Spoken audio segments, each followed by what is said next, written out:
Hello, this is David Dean, and a little bit slow on getting this out. I was just actually running my Storm Shield Defense number 10 for TWINE Peaks, and had to finish that up. I'll probably get that video out tomorrow, but while I was doing that video, Epic actually came out with some news about stuff that's going to go on with Season 9.0. There's, to me, nothing really amazing. It's more about fixing mistakes of the past. And I just want to go through some of the stuff that we have going on. First of all, they addressed the issue with 8.50, where they did more top-end missions and things like that. But it really wasn't done all that well. They just shoved a bunch more missions on the, well, not really more missions, just spread out the missions as far as level. But then if you were coming into TWINE Peaks and you wanted to do level 76 missions, since you were a low level, kind of low for TWINE Peaks, there was only like 7 of them here off to the side.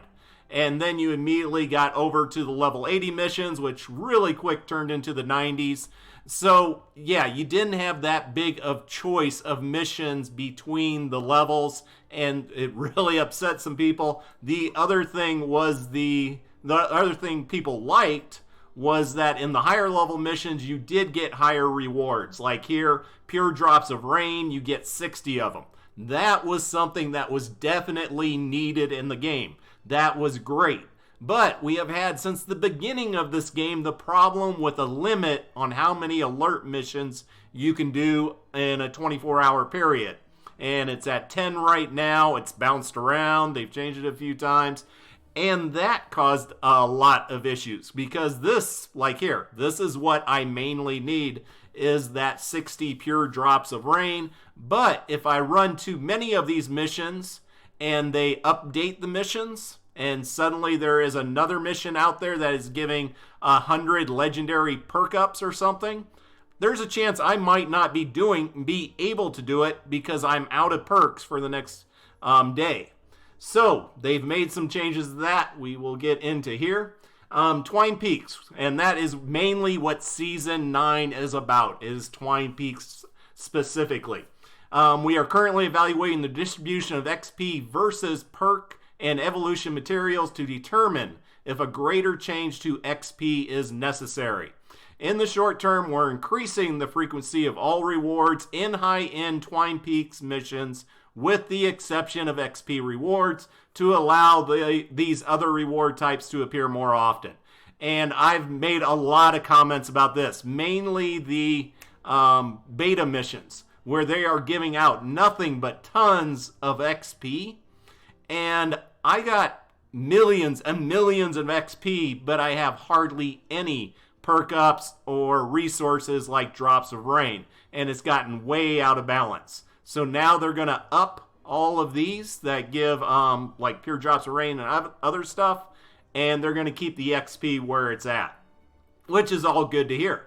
Definitely need that change. Now, the reorganization of TWINE Peak missions will now follow a more linear path, which offers greater reliability than the existing pie chart structure, which I just showed off. We're adding more missions to each region of TWINE Peaks, which will introduce more mission variety and more reward choices.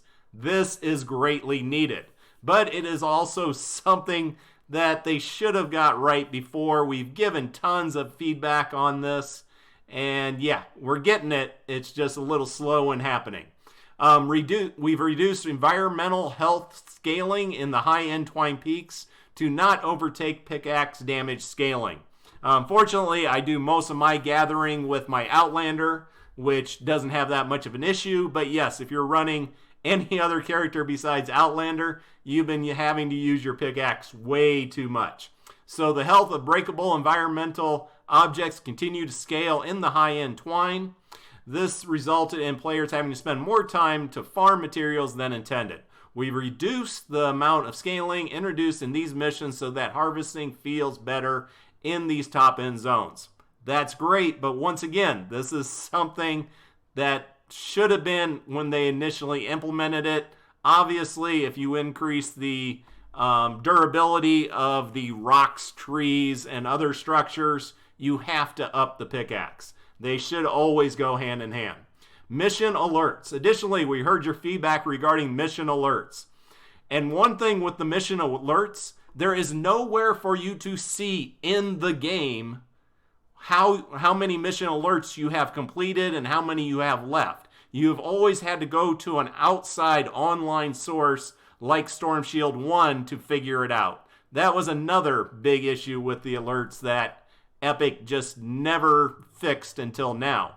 The quotas are confusing, and they force you to save up your mission alerts until a good reward appears, as I stated before.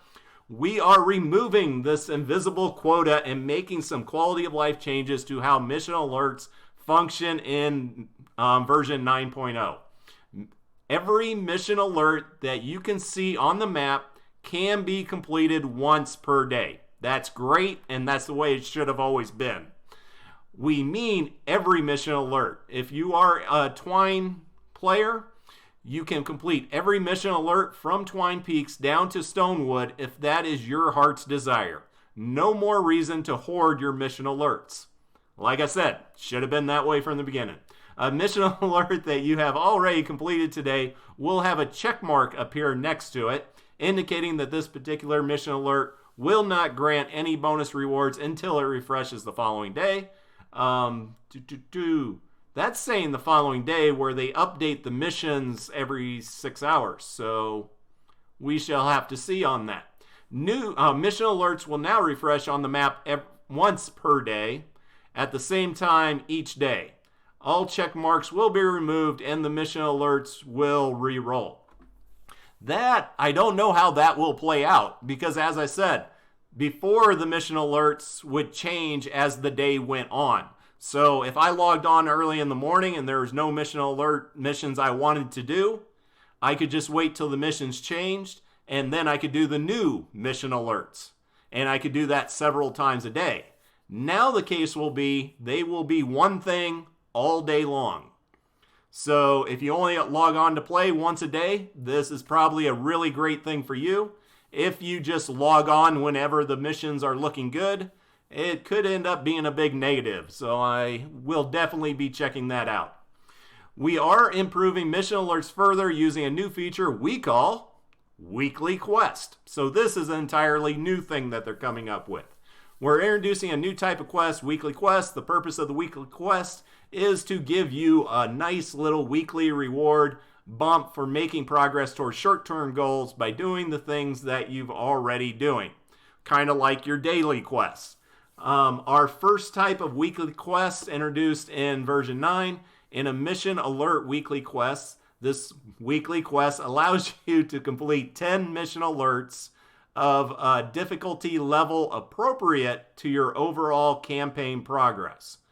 This first weekly quest will be added to your quest log the first time you collect your daily login rewards after you've downloaded the patch. Awesome. So looking forward to checking out the weekly quest line, seeing what kind of rewards we get out of that. And then finally, in version 9.10, we'll be granting everyone a legendary troll stash llama and a pack of mission rewards based on your account level due to the issue that caused players to be kicked from matches during the Easter weekend. That was ugly. And I'm glad they're giving us something back for that. But what I'd really be happy with if we got fixes anywhere near as close as the other game mode that we will not mention. That's what I really want. Faster fixes in this game so that people just don't drop it and walk away like they have in the past. We understand the frustration of being unable to play and sincerely apologize that it took so long as it did to get resolved. Thank you for your passionate feedback, and as always, stay awesome, community. So we got a lot of good things going on here. The thing is when they were talking about previously about Season 9, the big thing that was repeatedly mentioned was changing Storm Shield defenses. And we are seeing zero information about Storm Shield information in here, which is my number one enjoyment in playing this game. So I guess we'll just have to stay tuned and see what ends up coming out in the future with Storm Shield defenses. But overall, it kind of sounds like our update is really them just fixing everything from previous that didn't work right, such as the mission alert system should have never have been what it is, and trying to fix the new map they gave us in Twine Peaks when they added in the higher level missions. So take care, have a great day, and I will try to get that Twine Peaks Storm Shield Defense number 10 up tomorrow.